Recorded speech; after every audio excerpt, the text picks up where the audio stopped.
ጤና ይስጥልን ተከበራችሁ የህብሬዲዮ ቤተሰቦችና አድማጮች ዕለቱን ዜናዎችን እናሰማችኋለን። ዜናው እናሰማችሁን ያብተማ ሰፋና ተምሩግነን ባለንበት ሰዓት አቆጣጠር የዛሬ የካቲት 26 ቀን 2017 ዓ.ም ዜናዎችን ከማሰማታችን በፊት አርዕስተ ዜናውን እናስቀድማለን። የፋኖ ወታደራዊ ጥቃት በስር ላይ ያሉት ኮሎኔሎች ጉዳይ፣ የጎንደሩ ተጋድሎና ድል፣ የኦሮሚያ ኦርቶዶክስና አማራን ማጥቃት፣ የአየር ድብደባው፣ ኢንተርናሲዮች ድብድብ፣ በኢትዮጵያ የታሰሩ ኤርትራውያንና ሌሎች ወቅታዊ ጉዳዮች ያሉን ዝርዝሩን እነሆ።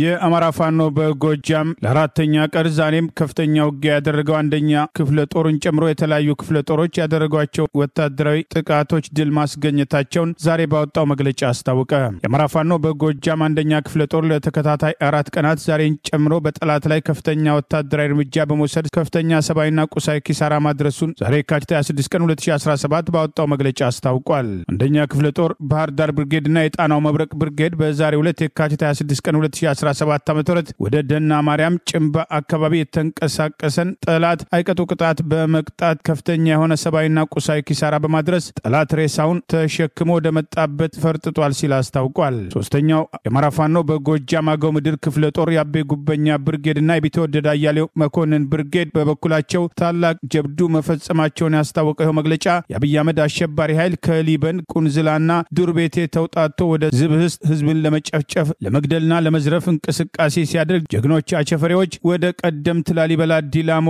በመሄድ የጠላትን ምሽግ በመስበር ከተማዋን መቆጣጠር መቻላቸውን አስታውቋል። ጠላት ወደ ገጠር ሲሄድ እናንተ ወደ ከተማ የሚለው ስልት ዛሬም ተግባራዊ መሆኑን የሚጠቁመው መግለጫ በዚያው ውጊያ 2 ብሬን የነፍስ ወከፍ መሳሪያና በርካታ ሰራዊት መማረክ መቻሉንም አስታውቋል። ሁለተኛው ተፈራ ዳምጤ ክፍለ ጦር ደጋዳሞት ብርጌድ ጠላትን አይቀጡ ቅጣት መቅጣቱን የሚያስታውቀው መግለጫ በከተማዋ ዙሪያ ያለን ወጣት እያፈሰ ወስዳለሁ ብሎ የተንቀሳቀሰ አፋኝ ሰራዊት በገባበት ገብተው ሲያሯሩጡት መዋላቸውንም አስታውቋል። በሌላ ግንባር ቀኝ ጌፍታ ወፍታይ ንጉሴ ክፍለ ጦር ቀስተ ደመና ብርጌድም ወደ ጎፍጭማ እወጣለሁ ብሎ የተንቀሳቀሰውን የጠላት ኃይል የቀስተ ደመና ብርጌድ ፋኖች መገንጠያ የሚባል ቦታ ላይ ደፈጣ በመያዝ በአብይ አህመድ አሸባሪ ኃይል ላይ ከፍተኛ ኪሳራ ማድረሳቸውን ይሄው መግለጫ አስታውቋል። የአማራ ፋኖ በጎጃም ባወጣው በዚሁ መግለጫ በዚህ ግንባር በርካታ የጠላት ኃይል ሙትና ቁስለኛ በማድረግ ጠላትን እረፍት እየነሱት እንደሚገኙ ጠቁሟል። ከዚህ ጋር ተያይዞ በደብረ ኤልያስ ከተማ ህዝብ በእድር 30 የሚሊሻ አሰልጣኝ ካላመጣችሁ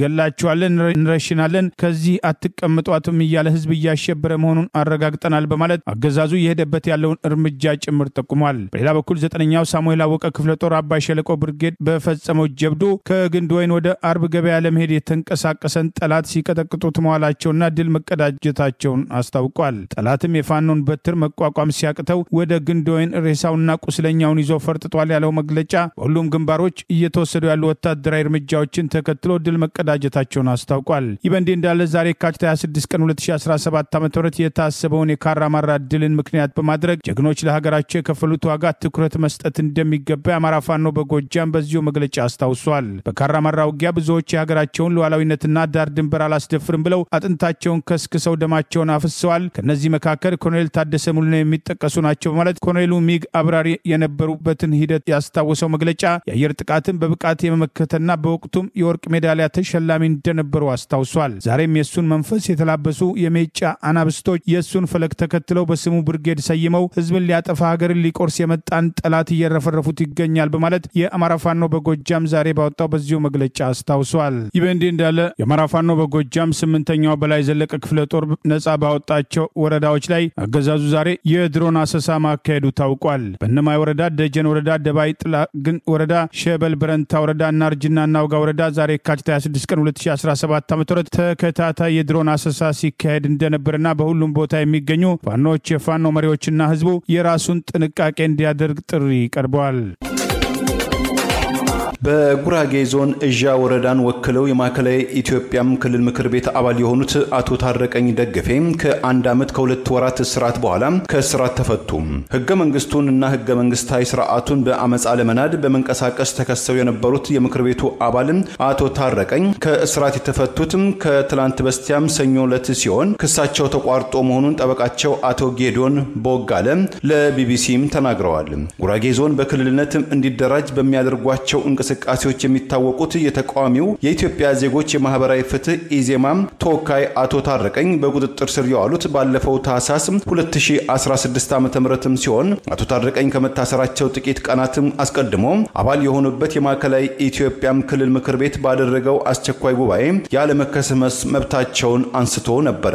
የምክር ቤቱ አባል ያለመከሰስ መብታቸው የተነሳው በከባድ ወንጀል ህገ መንግስቱና ህገ መንግስታዊ ስርዓቱን በአመጻ ለመዳደም ተንቀሳቅሷል በሚል ስሞታም ሲሆን አቶ ታረቀኝ በፌደራል ከፍተኛ ፍርድ ቤት ሐዋሳ ምድብ ችሎትም ስር በሚገኘው የወልቂጤ ከተማ ተዘዋዋሪ ችሎትም የቀረበባቸው ክስም ይሄው እንደነበረም ተገልጿል።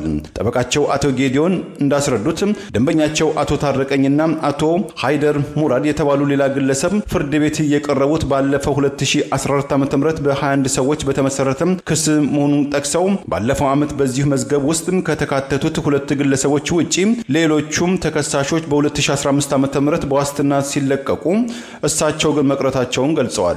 በእናቶ ታረቀኝ መዝገብ ውስጥ ከተካተቱት በኋላ የክስ ሂደቱ የቀጠለ ሲሆን አቃቢ ህግ ከ10 በላይ ምስክሮችን ማሰማቱን ገልጿል። የመጨረሻው የፍርድ ቤት ውሎ የተካሄደው ከአንድ ወር በፊት ባለፈው ጥር 2017 ዓ.ም ሲሆን ለሚቀጥለው ሳምንት ሰኞ ቀጠሮ ተሰጥቶት የነበረው ችሎትም ጠበቃቸው አቃቢ ህግ ባቀረበው የሰነድ ማስረጃ ላይ የሚሰጠውን አስተያየት የመስማት እንደነበረም ገልጸዋል። አቃቢ ህግና ጠበቃው ክርክር ባደረጉበት ምስክሮችም ለፖሊስ የሰጡት ቃል በማስረጃነት እንዲያዝለት አቃቢ ህግ ባቀረበው ጥያቄ ላይ ብይን መስጠት ፍርድ ቤት ቀጠሮ የሰጠበት ሌላኛው ጉዳይ ሲሆን ነገር ግን አቃቢ ህግ ሰኞ የካቲት 24 2017 ዓ.ም የምክር ቤቱ አባል አቶ ታረቀኝ ጨምሮ በመዝገብ ውስጥ የተካተቱት 23 ግለሰቦች ክስ ማቋረጡን ጠበቃው አቶ ጌዲዮን ገልጸዋል።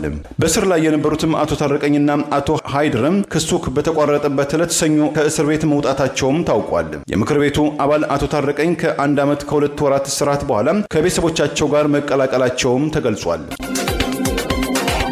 የአማራ ፋኖ አንድነት በጎንደር ሜጀር ጀነራል ውባንታ ባተኮር የተለያዩ ክፍለ ጦሮች በጋራ ዛሬ የወሰዱትን ወታደራዊ እርምጃ ተከትሎ ድል መቀዳጀታቸውን አስታወቀ።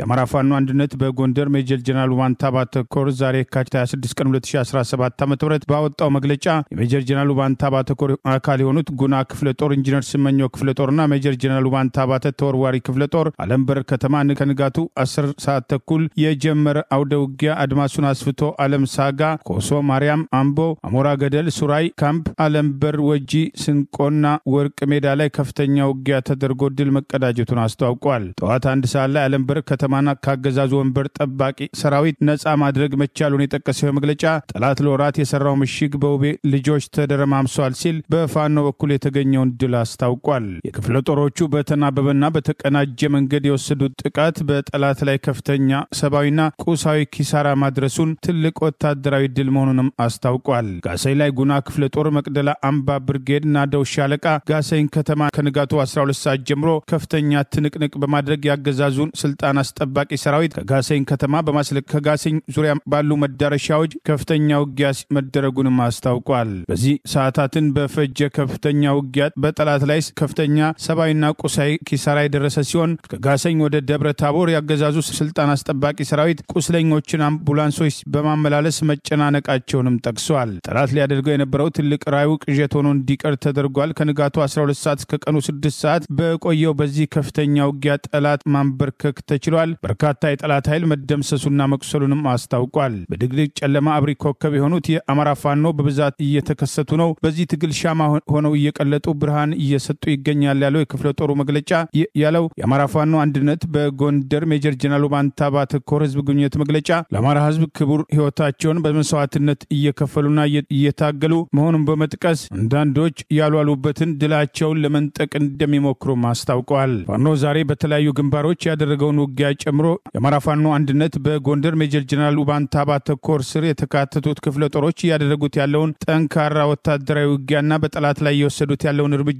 ህዝቡ በቅርብ የሚከታተለው ሀቅ መሆኑንም ጭምር ጠቅሰዋል። በስማዳ ከተማ ጉና ክፍለ ጦር አካል የሆነው ሀገረ ቢዘን ብርጌድ ከቀኑ 6 ሰዓት ሰርጎ በመግባት ከተማው ላይ በነበረው ያገዛዙ ስልጣን አስጠባቂ ሰራዊትን በሁሉም አቅጣጫ በማጥቃት ጠላት ያላሰበውን ኪሳራ ማስተናገዱን በዚህ ውጊያም የብልጽግና አመራሮች መግቢያተው በተለያዩ አቅጣጫዎች ሊሸሸጉ መፈረጠጣቸውን ያገዛዙ ጥምር ጦር ካድሬዎችን ለማዳን ቢሯሯጥም እንዳልተሳካለት የጠቀሰው የመግለጫ ጠላት አለኝ የሚለውም ምሽጉን እየለቀቀ ለመፈርጠጥ መገደዱንም አስታውቋል። እስከ ምሽት በቀጠለው ውጊያ ጥቃቅንና አነስተኛ ካድሬዎችን ጭምር ማሰስ መጀመሩን ጭንቅ ላይ መውደቃቸውንም አስታውቋል። በሌላ በኩል የጉና ክፍለ ጦር ሌላው አካል የሆነው እንዳቤት ብርጌድም ጃራ ከተማ ላይ ከ6 ሰዓት ጀምሮ ለሰዓታት የፈጀ አውደ ውጊያ ማድረጉን የጠቀሰው መግለጫ በቅርቡ የተመሰረተው ሜጀር ጀነራል ውባንታ አባተኮር በሚንቀሳቀስባቸው መዳረሻዎች ሁሉ ከፍተኛውን ድል እያስመዘገበ መሆኑን ጠቅሷል። የአማራ ፋኖ አንድነት በጎንደር ሜጀር ጀነራል ውባንታ አባተኮር በታላቁ ስቴ ከቆማ እስከ መካነ ኢየሱስ ከሸምበቆች እስከ ገና መምቻ ከሸለኮት እስከ ደንጎልት ከማጎት እስከ ምክሬ ከአጎና እስከ ጉና ከሊባኖስ እስከ ጥናፍ ከልዋዬ እስከ ግንዳ ጠመም ከማህደር ማርያም እስከ ልጫ ከጅብ አስራ እስከ ገላውዲዮስ ከጋሳኝ እስከ ደብረ ታቦር ከተማና መሰል መዳረሻዎች ላይ ለተከታታይ 4 ቀናት አውደ ውጊያ ማድረጉንም ጭምር በዚሁ ዛሬ የካቲት 26 ቀን 2017 ዓ.ም ባወጣው መግለጫ ጠቅሷል። ትላንት ከአድዋ ድል በፊትና በአድዋ ድል ኮሩ በተለያዩ ግንባሮች የወሰዳቸውን ወታደራዊ እርምጃዎች አስታከን መዘገባችን አይዘነጋም። የአሜሪካው ፕሬዝዳንት ዶናልድ ትራምፕ አንድ ከካንሰር በሽታ ትግል ጋር የነበረ ታዳጊ ህፃንን የብሔራዊ ደህንነት አባል እንዲሆን አደረጉት። የፕሬዝዳንት ዶናልድ ትራምፕን ንግግር ያቋረጡ አንድ የህዝብ እንደራሴም ከምክር ቤት በጸጥታ ኃይሎች ተባረሩ። ማንኛውንም አስተዳደራዊ ቅጣትም እቀበላለሁ አሉ። የዛሬ 6 ዓመት በጭንቅላቱ ላይ ካንሰር በሽታም ተከስቶበት ዶክተሮችም ከ5 ወይም ከ6 ወራት ያልበለጠ ህይወት እንደሚኖረው የገለጹለት የ13 ዓመቱ ዲጄ ዳንኤል ተገቢውን የህክምና ክትትል ተከታትሎም ከልጅነቱ ጀምሮ በአሜሪካ የጸጥታ ክፍል ውስጥ የፖሊስ አባል ለመሆን የነበረውን ህልሙን ፕሬዝዳንት ትራምፕ እውን እንዳደረጉለት የዘገበው ሮይተርስ የዜና አገልግሎት ፕሬዝዳንት ዶናልድ ትራምፕ በትላንትናው ዕለት ለሁለቱም የምክር ቤት አባላት በሰጡት ንግግር ላይ ታዳጊው ዲጄ እንዲሁ የብሔራዊ ደህንነት መታወቂያውን ተቀብሏል ተብሏል። በብዙዎችም ዘንድ የስኬት እና የአሜሪካዊነት መግለጫም ተደርጎ የተወሰደው ታዳጊው ዳንኤል ወላጅ አባቱን በመገረም ሲመለከት የምክር ቤቱ አባላትም እደግ ተመንደግ በማለትም አድናቆታቸውን ገልጸውለታል። ፕሬዝዳንት ዶናልድ ትራምፕ ከ60 ደቂቃ ወይም ከ1 ሰዓት ከ30 ደቂቃ ባደረጉት ባለፉት 60 ዓመታት ወዲህ ረጅም በተባለው ንግግራቸው የተቃወሙ የቴክሳስ ግዛት የዲሞክራቲክ ፓርቲ እንደራሴው አል ግሪን እንዲቀመጡ በህዝብ እንደራሴው አፈ ጉባኤ ቢነገራቸውም ትራምፕን ለመቃወም ከዘራቸውን ይዘው እያወናጨፉ መቃወማቸውን ተከትሎም ከምክር ቤቱ በጸጥታ ኃይሎችም ተገፍተው እንዲወጡም ተደርጓል። የፕሬዝዳንት ዶናልድ ትራምፕን አስተዳደር ቀደም ሲል በመቃወም ቀንደኛ ተቀናቃኝ ብርቱ ተቺ የሆኑት ግሪን በሪፐብሊካኑ የህዝብ እንደራሴዎችም ተቃውሟቸውን ናና ጉድባይ በማለት ተቃውሟቸውን ያሰሙባቸው ሲሆን ከምክር ቤቱ መሰብሰቢያ አዳራሽ በኋላ በኃይል የወጡት የህዝብ እንደራሴው ግሪን ለኤንቢሲ ኒውስ ቴሌቪዥን በሰጡት አስተያየት ዶናልድ ትራምፕ እኛ መቀበል የማይገባንን ጥፋቶች እየፈጸሙ ይገኛሉ። እኔ አእምሯዊ ስብዕና ወይም ፐርሰን ኦፍ ኮንሽስ ነኝ። ትራምፕም ሜዲኬርን ለማቋረጥ ወጥነዋል። ይህ በዓለም ቁጥር 1 የተባለ ሀብታም አገር በሆነችው አሜሪካ ውስጥ በሚኖሩ ደሃ ዜጎች ላይ የሚደረግ እርምጃ ተቀባይነት የለውም። ምክር ቤቱ በሚወስንብኝ ዋስንኛውም ውሳኔ ቅሬታ አይኖረኝም ብለዋል። በዚህ የፕሬዝዳንት ትራምፕ ንግግር ላይ የተወሰኑ የዲሞክራቲክ ፓርቲ የህዝብ እንደራሴዎች የዶናልድ ትራምፕን ለሴቶችና ለቤተሰብ ያላቸውን ፖሊሲን በመቃወም ፒንክ ቀለም ለብሰው የታዩ ሲሆን የተወሰኑ ደግሞ ሰማያዊና ቢጫ ከረባት በመልበስ ለዩክሬን ድጋፋቸው ማሳየታቸው ተመልክቷል። የአማራ ፋኖ በሸዋ በኦሮሚያ ክልል በአማርኛ ተናጋሪና የኦርቶዶክስ እምነት ተከታዮች ላይ ያነጣጠረ ጥቃት መፈጸሙን አስታውቋል። ጥቃቱ በኦሮሚያ ክልል ፖሊስና ሚሊሻዎች እንደተፈጸመም ገልጿል። የአማራ ፋኖ በሸዋ ህዝብ ግንኙነት ክፍል ዛሬ የካቲት 26 ቀን 2017 ባወጣው መግለጫ በኦሮሚያ ክልል ምስራቅ ሸዋ ዞን የኦሮሚያ ክልል ፖሊስና ልዩ ኃይል በግንቢቹ ወረዳ በሚኖሩ አማርኛ ተናጋሪ አማራዎች ላይ በኦርቶዶክስ እምነት ተከታይ ኦሮሞዎች ላይ ከፍተኛ የሆነ ዝርፊያ፣ ማፈናቀል፣ ማሳደድ፣ ግድያና አስገድዶ መድፈር በመፈጸም አረመናዊ ተግባር አካሂደዋል ሲል አስታውቋል። ፋኖ ወደ አዲስ አበባ እየተጠጋ ስለሆነ እናንተ ስጋቶች ናችሁ በሚል የጭፍኖች ፍራቻ ያደረባቸው ያገዛዙ ስልጣን አስጠባቂዎች የኦሮሚያ ልዩ ኃይልና የክልሉ ሚሊሻዎች ከየካቲት 23 ቀን 2017 ጀምሮ ለተከታታይ 2 ቀናት በኦሮሚያ ክልል ምስራቅ ሸዋ ዞን በግንቢቹ ወረዳ ጦሲኝ፣ ጨፌ፣ ስልመኝ፣ አንፋር፣ ጡንጂት አምባና እምቡር አካባቢ ላይ በሌሊት በመንቀሳቀስ አሳፋሪ ድርጊት በንጹሃን አማራዎችና ኦሮሞ ብሔር ተወላጅ የሆኑ ኦርቶዶክስ እምነት ተከታዮች ላይ መፈጸማቸውን አስታውቀዋል። በድርጊቱ የኦሮሚያ ክልል ፖሊስና ልዩ ኃይል ከአብይ አገዛዝ ስልጣን አስጠባቂ ሰራዊት ራሱን መከላከያ ብሎ ከሚጠራው ኃይል ጋር በመሆን 2 ንጹሃንን መግደላቸውን ኦርቶዶክሳዊ ጥላቻቸውን በግልጽ ለማሳየት በታላቁ የሁዳዴ ጾም ቤተክርስቲያን ውስጥ በሬ በማረድ የኦርቶዶክስ እምነት ተከታዮችን እየፈለጉ በግድ ብሉ በማለት ከፍተኛ ድብደባ መፈጸማቸውም ተገልጿል። እናንተ አማራ ብትሆኑም መሬቱ የኛ ስለሆነ ልቀቁ በሚል ግልጽ የጥላቻ መልእክት ብዙዎቹን ከማፈናቀል በላይ ሴቶችን ማስገድደው መድፈራቸውን፣ ሀብትና ንብረት ዘርፈዋል፣ ዱቄትን ከአመድ ቀላቅለዋል፣ ቤተክርስቲያን ውስጥም ተጸዳድተዋል፣ አስጸያፊ ተግባር ፈጽመዋል በማለት የአማራ ፋኖ በሸዋ ህዝብ ግንኙነት ክፍል በላከው በዚሁ መግለጫ ጠቅሷል። ይህን ዘግናኝ ድርጊት የሰማው የአማራ ፋኖ በሸዋ ከሰም ክፍለ ጦር ባስተላለፈው አስቸኳይ ትዕዛዝ በክፍለ ጦር ውስጥ ከሚገኙት የኃይለማርያም ማሞ ብርጌድ ከነበልባል ብርጌድ የተውጣጡ የልዩ ዘመቻ የፋኖ አባላት በፍጥነት ቦታው ድረስ በመገኘት የጠላትን ኃይል አይቀጡ ቅጣት በመቅጣት ወደ ሰንዳፋ ከተማ እንዲፈረጥጥ ማድረጋቸውም ተገልጿል። የሁሉ አሳፋሪ ተግባር የሚፈጸመው ከአዲስ አበባ 40 ኪሎ ሜትር ርቀት ላይ ሰንዳፋ ከተማ ስር መሆኑን የጠቀሰው የአማራ ፋኖ በሸዋ ድርጊቱ ያገዛዙ ቀንደኛ ተላላኪ በሆነው በኦሮሚያ ክልል ፖሊስና ሚሊሻ በአማራና አማርኛ በሚናገሩ የኦርቶዶክስ እምነት ተከታይ በሆኑ ኦሮሞ ብሔር ተወላጆች ላይ ጭምር ያነጣጠረ እንደነበር አስታውቋል።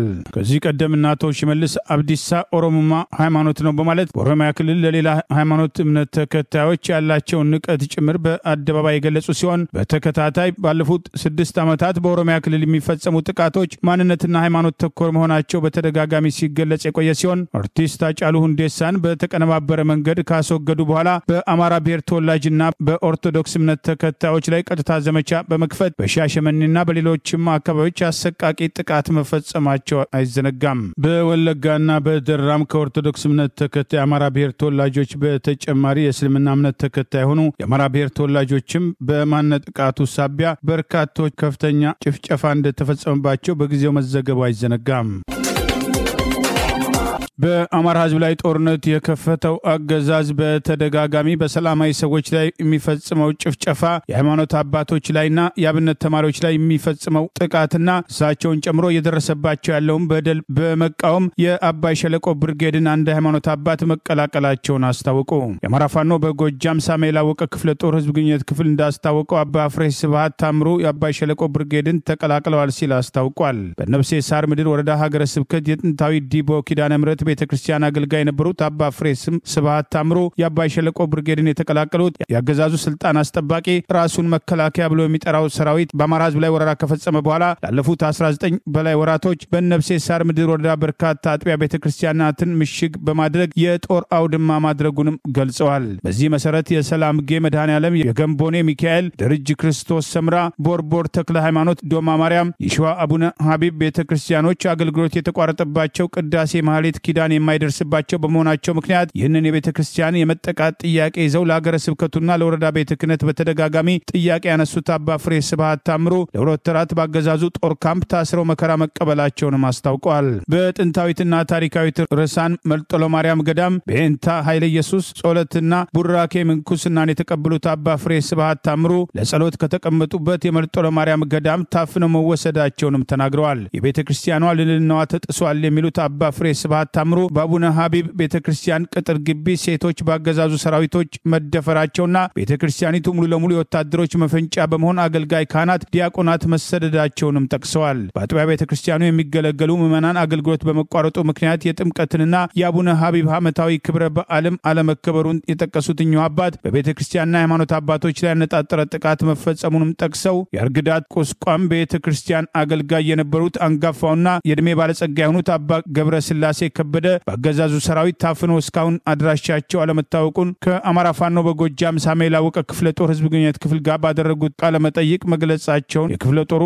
ቃል አቀባይ ፋኖ ባየ ደስታ አስታውቋል። ከቅዱስ ሲኖዶስ ጀምሮ የወረዳ ቤተ ክህነቱ በቤተ ክርስቲያኒቷ ላይ የሚደርሰውን በደልና መደፈር ወርደው ማየት ይገባቸው፣ አባትነታቸውንም የቤተ ክርስቲያን ጠባቂነታቸውን በገሃድ የሚፈተንበት ወቅት ላይ ናቸው ያሉት እኚሁ አባት በዚህ ፈታኝ ጊዜ ድምጻቸውን አጥፍተው ቢቀመጡ ይሄ መከራ ሲያልፍ ምዕመኑና የአማራ ህዝብ አይቀበላቸውም። በቀጣይም ለሰበካ ጉባኤ የሚከፍለውን ክፍያ ለአጥቢያ ቤተ ክርስቲያን ብቻ እንዲሆን ለማድረግ እንገደዳለን በማለት ማስጠንቀቂያ መስጠታቸውንም ቃል አቀባዩ ባወጣው በዚሁ መረጃ አስታውቋል። ባለፉት 2 ዓመታት በትልልቅ ክብረ በዓላት ያልተገኙት ጳጳሳት ህዝባቸውን መባረክ ሲገባቸው አዲስ አበባ ተደብቀዋል ያሉት አባ ፍሬ ስብሐት ታምሮ በ2 ዓመት ውስጥ በሊቀ ጳጳሳት የሚሰጡ ክህነቶች ያለመፈጸማቸውንም እንዳሳዘናቸው ተናግረዋል። አባትነት በሰላም ጊዜ በአውደ ምህረት ቆሞ መዘመር ብቻ እንዳልሆነ ያነሱት እኚሁ አባት ህዝብ መከራና ችግር በገጠመው ጊዜ ከጎኑ ቆሞ ማጽናናትና ችግሩን መካፈል ያስፈልጋል። እኔም ታሪክና ትውልድ በፈለገኝ ጊዜ ቤተክርስቲያኗን ህልውና ለማስጠበቅ ለእውነት ከሚታገሉ ልጆች ጋር አንገቴን ለሰይፍ ለመስጠት አባይ ሸለቆ ብርጌድን ተቀላቅያለሁ በማለት በፈቃዳቸው የሰጡትን አስተያየት መሰረት አድርጎ ፋኖ ባየ ደስታ መኮንን የአማራ ፋኖ በጎጃም ሳሙኤል አወቀ ክፍለ ጦር ህዝብ ቃል አቀባይ ባወጣው መረጃ አስታውቋል። የአብይ አገዛዝ በአማራ ህዝብ ላይ የከፈተውን ጦርነት ተከትሎ በሰላማዊ ሰዎች ላይ እያደረሰ ያለውን ጭፍጨፋ በተመለከተ የሃይማኖት አባቶች በሚገባቸው ደረጃ ለጉዳዩ ትኩረት አለመስጠታቸውና ድርጊቱን አለማወገዛቸው በተደጋጋሚ በወቀሳ ሲነሳ መቆየቱ አይዘነጋም። የሃይማኖት ተቋማትና የሃይማኖት አባቶች በግልጽ ጦርነቱና ጭፍጨፋውን አለመቃወማቸው ሲያስወቅሳቸው የነበረ ሲሆን ብፁዕ አቡነ ሉቃስ ህዝብ ላይ ጭፍጨፋ የሚያደርገውን አብይ አህመድና ስልጣን አስጠባቂ ሰራዊቱን ባንዳ አድማ ብተናና ሚሊሻዎችን ማውገዛቸው አይዘነጋም። ይህ በእንዲህ እንዳለ በራያ ግንባርም አገዛዙ የፋኖ ደጋፊ ልትሆኑ ትችላላችሁ ማለት ፋኖን የተቀላቀለ ቤተሰብ ሊኖራችሁ ይችላል በሚል በጥርጣሬ በቆቦ ከተማ ከስራ ቦታቸው 267 ወጣቶችን አፍኖ በእስር ቤት ከፍተኛ ድብደባ እንደፈጸመባቸው ታውቋል። በታሰሩት ወጣቶች መካከል በአድማ ብተና አባላት በተፈጸመባቸው ድብደባ ህይወታቸው ያለፈና ከባድ ጉዳት የደረሰባቸው በሞትና በህይወት መካከል የሚገኙ የግፍ እስረኞች እንዳሉ ከአካባቢ የወጣው ተጨማሪ መረጃ ይገልጻል። በአማራ ክልል በሚገኘው የስደተኞች መጠለያ ካምፕ ውስጥ የሚገኙ ኤርትራውያን ተገን ጠያቂዎች ያለ ፍርድ ቤት ትዕዛዝ ለወራት መታሰራቸውን ተናገሩ። ዲደብሊው እንደዘገበው በዳባትና በደባርቅ በሚገኙት የስደተኞች ካምፖች ውስጥ የነበሩ ኤርትራውያን ተገን ጠያቂዎች ከ3 ወራት በላይ ፍርድ ቤትም ሳይቀርቡ በእስራት ላይ እንደሚገኙም ተናግረዋል። እስማኤል አህመዲን፣ መሃሪ አብርሃ፣ መሰረት ገብረስላሴ፣ ተስፋለም ክፍለና ፍሳሐዬ ኪዳኔ የተባሉ ስደተኞች መጀመሪያ በዳባት ፖሊስ ጣቢያ በአሁን ወቅት ደግሞ በደባርቅ ወረዳ ፖሊስ ጣቢያ ያለ ፍርድ ቤት ማዘዣ ዋራንትን ሳይቆረጥባቸው ፍርድ ቤትም ሳይቀርቡ ከ3 ወራት በላይ እየማቀቁ እንደሚገኙ ከተጠርጣሪዎቹ መካከል አንዱ ለራዲዮ ጣቢያው ተናግሯል። ምንም የፈጸምነው ነገር የለም፣ ስለተከሰስንበትም ውንጀላም አናቅም፣ ከቤተሰቦቻችን ጋርም አልተገናኘንም ያለው ኤርትራዊው ተገን ጠያቂ አሁን ደባርቅ ውስጥ በፖሊስ ጣቢያ የምንበላው የምንጠጣው የለም ሲል ቅሬታውን አሰምቷል።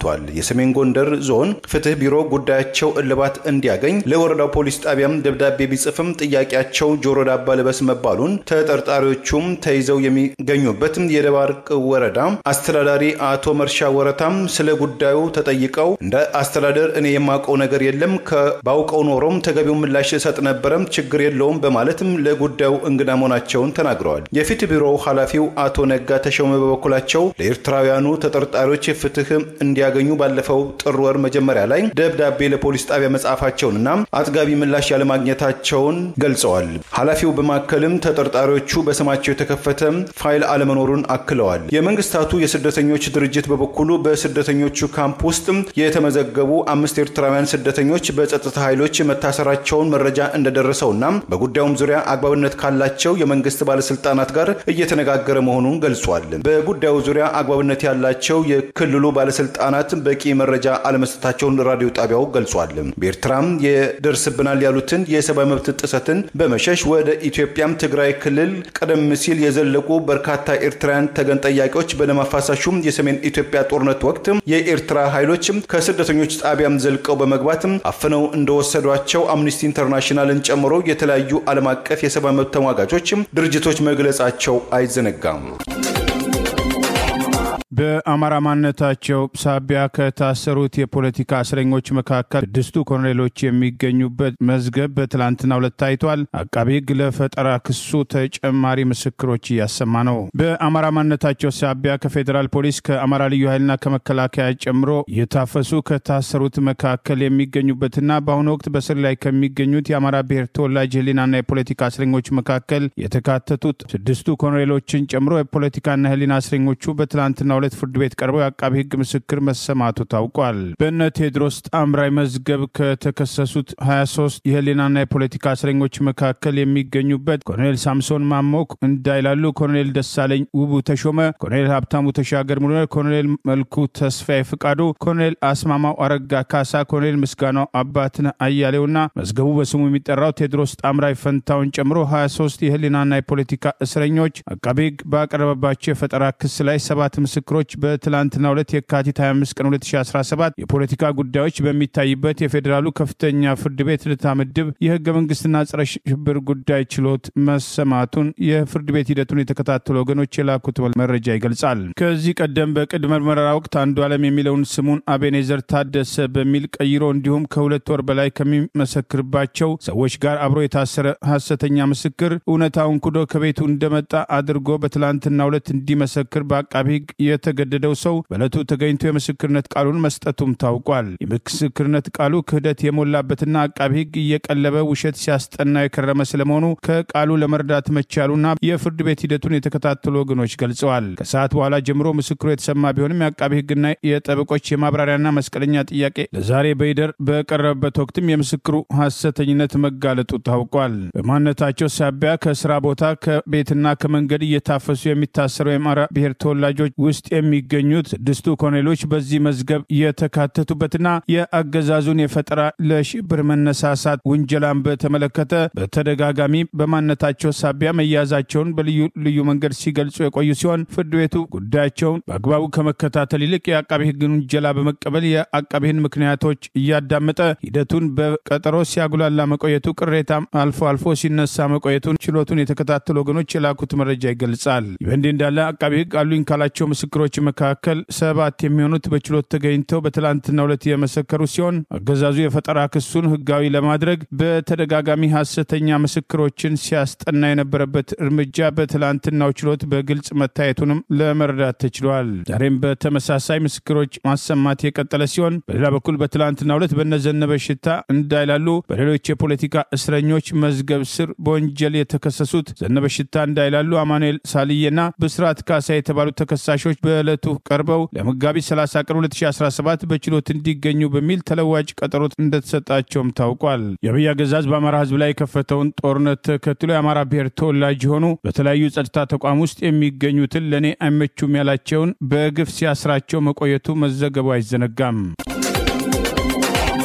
ታላቅ የገቢ ማሰባሰቢያ መርሃ ግብርና ውይይት በላስ ቬጋስ ከተማ በአማራ ህዝብ ላይ በግፍ በፋሺስቱ አብይ አህመድ አገዛዝ የተከፈተውን ጦርነት ተከትሎ ህዝቡን ከጨርሶ መጥፋት ራሱን ለመከላከል በፋኖ ልጆቹ ከፍተኛ ተጋድሎ እያደረገ ቢሆንም አማራን በጥይት በድሮን በከባድ መሳሪያ ብቻ ሳይሆን ረሃብን እንደ ጦር መሳሪያ በመጠቀም ጦረኛው የአብይ አገዛዝ ሰብሎችን አውድሞ ክምር አቃጥሎ ጎተራ ዘርፎ ጤና ጣቢያዎችን ትምህርት ቤቶችን ጨምሮ የቻለውን ዘርፎና ያልተሳካለትን አውድሞ ከፍተኛ ማህበራዊ ቀውስ ለማስከተል እየሰራ ይገኛል። 4ቱ የፋኖ አደረጃጀቶች በተቆጣጠሯቸው ነጻ አካባቢዎች የህይወት መስዋዕትነት እየከፈሉ ህዝባቸውን ለመታደግ ከሚያደርጉት ተጋድሎ በተጨማሪ የሰብአዊ ድጋፍ ጥሪ እንዲደረግ የአማራ ፋኖ በሸዋ፣ የአማራ ፋኖ አንድነት በጎንደር፣ የአማራ ፋኖ ጎጃምና የአማራ ፋኖ በወሎ ቤተ አማራ ያቋቋሙት ጊዜያዊ የሰብአዊ ድጋፍ አሰባሳቢ ኮሚቴ በየአካባቢው ካሉ የአማራ ማህበራት ጋር በመተባበር የጠራው የውይይትና የድጋፍ መርሃ ግብር በላስ ቬጋስ በሚካሄደው ታላቅ የድጋፍ ማሰባሰቢያና ውይይት መርሃ ግብር ላይ ረቡዕ ማርች 26 2025 ዓ.ም ከ4 ፒኤም ጀምሮ 2575 ዌስት ዊንድ ሮድ ላይ በሚካሄደው ዝግጅት ላይ ቀሲስ ዲበኩሉ በላይና ረዳት ፕሮፌሰር ትንግርቱ ገብረ ጻዲቅ የሚገኙ ሲሆን በዝግጅቶቹ ላይ በመገኘት በአማራ ህዝብ ላይ የተከፈተውን ጦርነት ተከትሎ የደረሰውን ሰብአዊ ቀውስ ለማገዝ የበኩልዎን አስተዋጽኦ ያድርጉ። የአማራ ማህበር በኔቫዳ በፋኖ ከተወከሉት ጊዜያዊ ሀብት አሰባሳቢ ኮሚቴ ጋር በመተባበር የኢትዮጵያ አየር ኃይል በጎረቤት ሶማሊያ በመካከለኛው ሸበሌ ግዛት የጣምራ የአየር ላይ ጥቃት መፈጸሙ ተዘገበ። ሶማሊያም ጋርዲያን ድህረ ገጽ እንደዘገበው ከቅርብ ጊዜያት ወዲህ በአካባቢው የሶማሊያ መከላከያ ሰራዊትን በማስለቀቅ የተወሰኑ ከተሞችና ቦታዎችን በቁጥጥር ስር እያደረገ የመጣው አልሸባብን እንቅስቃሴ ለመግታት የተባለ የኢትዮጵያና የሶማሊያ መከላከያ ተቋማት በተለይ የኢትዮጵያ አየር ኃይል ድብደባ በአልሸባብ ይዞታዎች ላይ በትላንትናው ማክሰኞ ዕለት መፈጸሙ ተገልጿል ብሏል። የቀድሞ የአሜሪካ ሰልጣኝ የሶማሊያ ልዩ ኃይል ኮማንደር አህመድ አብዱላሂ ሸኪም እንደተናገሩት የአልሸባብ ታጣቂዎች የያዙትን ከተሞችን ለማስለቀቅ የኢትዮጵያ አየር ኃይል ከአየር ላይ በቦምብ ድብደባ መፈጸሙን የኢትዮጵያ ጣልቃ ገብነት አልሸባብን በሶማሊያ መካከለኛው ሸበሌም ግዛት የሚያደርገውን ጥረትን በአልሸባብ ታጣቂዎች ላይ አውንታይ ሚናም ይጫወታል በማለት ለኢትዮጵያ ሶማሊያ መከላከያ ጣምራ ግንባር ጠቃሚነትም ተናግረዋል። በመካከለኛው ሸበሌ አካባቢ የአሜሪካና የቱርክም ሰው አልባ አውሮፕላኖች ወይም ድሮኖች ቁልፍ በተባሉ ከተሞች ላይ በቅርቡ ድብደባ ማድረጋቸው የተገለጸ ሲሆን በሰላማዊ ዜጎች ንብረቶች ላይ ጉዳት ከማድረሳቸው ውጪ በታጣቂ ቡድኖቹ ላይ ስለደረሰው ሰብአዊና ቁሳዊ ጉዳት ጥልቅ ዳሰሳም አልተካሄደም። የአየር ጥቃት ብዙም ውጤታማ አይደለም የሚሉት የወታደራዊ ጠበብቶች የሶማሊያ ኃይሎች የእግረኛ ዘመቻ ማድረግ ላይ ትኩረት ቢያደርጉም ይመረጣልም ብለዋል። የኢትዮጵያ አየር ኃይል ከሶማሊያ አቻው ጋር በመካከለኛው ሶማሊያ ሸበሌ ግዛት ውስጥ በቅንጅት ወታደራዊ ጥቃት ፈጽሟል ስለተባለው እስከ አሁን ድረስ በኦፊሴል አልተረጋገጠም ወይም አልተስተባበለም። የአማራ ህዝብን ጨምሮ በአገር ቤት ጦርነትን ደብቸኛ አማራጭ በማድረግ ስልጣኑን ለማስቀጠል እየሞከረ የሚገኘው አብይ አህመድ የጥይትና የመሳሪያ ፋብሪካ ምርት መጀመሩን አስታውቆ መግለጫ ሰጥቷል። ወደ ውጭ እንልካለን ብለዋል። በአማራ ህዝብ ላይ ጦርነት የከፈተው አብይ አህመድ ከሰላም ይልቅ ጦርነትን ዛሬም አማራጭ አድርጓል የሚል አስተያየት እየተሰጠ ባለበት በዚህ ወቅት ከኤርትራ ጋር የጦርነት ቅስቀሳ ተጠናክሮ የቀጠለ ሲሆን ከዚህ ጎን ለጎን ዛሬ በሀገር ውስጥ የመሳሪያ ተተኳሽ ከማምረት አልፈን ወደ ውጭ ሀገር የመላክ ማሳድገናል በማለት የሆሚቾ ጥይት ፋብሪካ ጎብኝቶ በሰጠው አስተያየት አስታውቋል።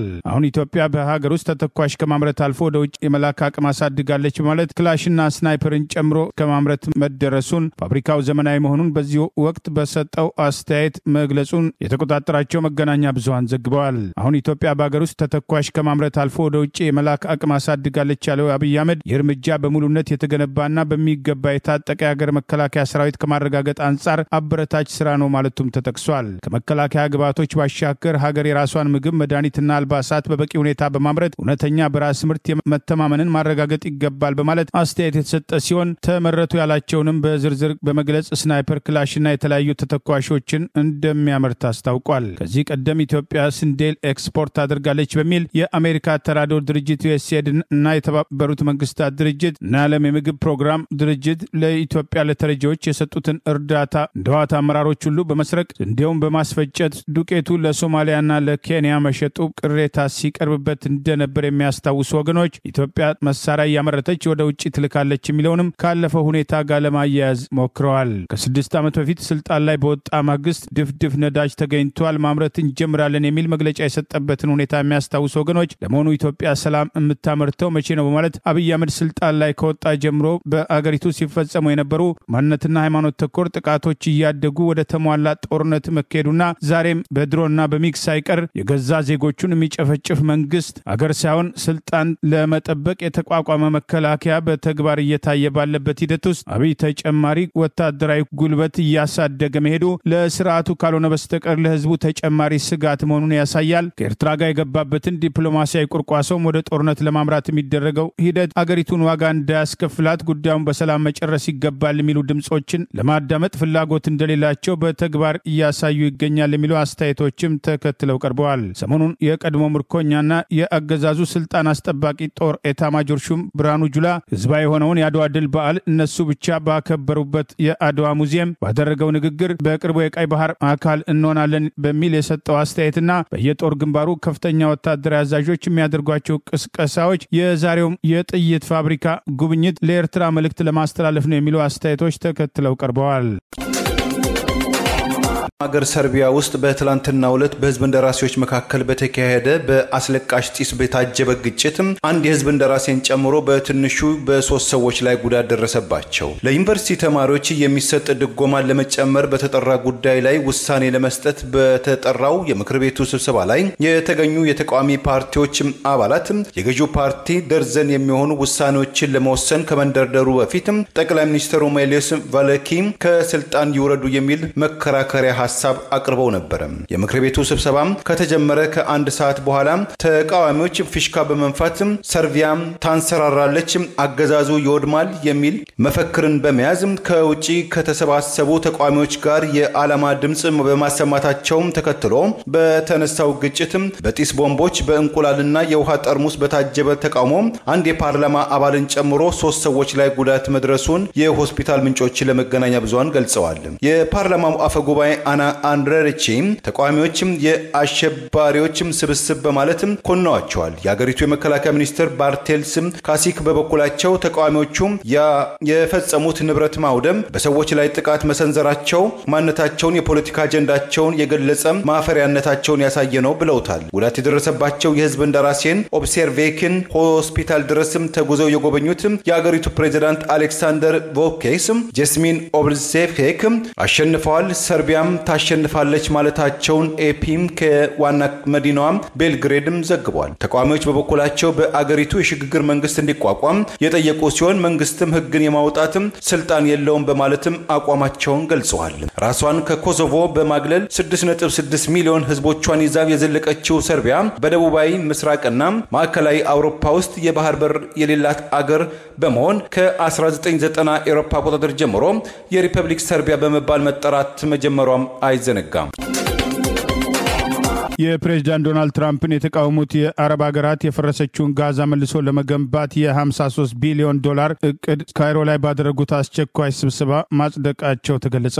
የአረብ ሀገር መሪዎች ጋዛን በመውሰድና 2 ሚሊዮን ፍልስጤማውያን የሚያፈናቅለውን የፕሬዝዳንት ዶናልድ ትራምፕ ሀሳብ መቃወማቸውን ተከትሎ የ$53 ቢሊዮን የመልሶ ግንባታ እቅድ ዛሬ ግብጽ ካይሮ ላይ ባደረጉት አስቸኳይ ስብሰባ አጽድቀዋል። የአረብ ሊግ ዋና ጸሐፊ አህመድ አቡል ጊቲ ሰዓታት ከዘለቀ ስብሰባ በኋላ የግብፁ እቅድ አሁን የአረብ እቅድ ነው ሲሉ አስታውቀዋል። ቀደም ሲል ግብጽ ያወጣችውን እቅድ መሰረት ያደረገው የአረብ ሀገራቱ ውይይት ይህንኑ ማጽደቁን የሚጠቅሱ መረጃዎች ወጥተዋል። ፕሬዝዳንት ትራምፕ ጋዛን የመገንባት ሀሳብ በደፈናው ሳይጠቅሱ የአረብ አቋም የፈቃደኝነትም ሆነ የግዴታ መፈናቀልን የማይደግፍ እንደሆነ አስተምረዋል። የፕሬዝዳንት ትራምፕ ጋዛን የመገንባት ሀሳብ በደፈናው ሳይጠቅሱ የአረብ ሀገራቱ አቋም የፈቃደኝነትንም ሆነ የግዴታ መፈናቀልን የማይደግፍ መሆኑን ገልጸዋል። ግብጽ የአሜሪካን እቅድ የሚቀለብስ 91 ገጾች ያሉት ሰነድ በዛፎች የተከበቡ የመኖሪያ መንደሮችና ታላላቅ የህዝብ ህንጻዎችን የያዘ መካከለኛው ምስራቅ ሪቪየራ የሚል ስያሜ የሰጠችውን ዝርዝር የግንባታ እቅድ ያቀረበች ሲሆን ይህንን አዲሱን እቅድ ልዩ የሚያደርገው የህንጻዎች ግንባታ ብቻ አለመሆኑን ሲሆን እቅዱ ፖለቲካዊና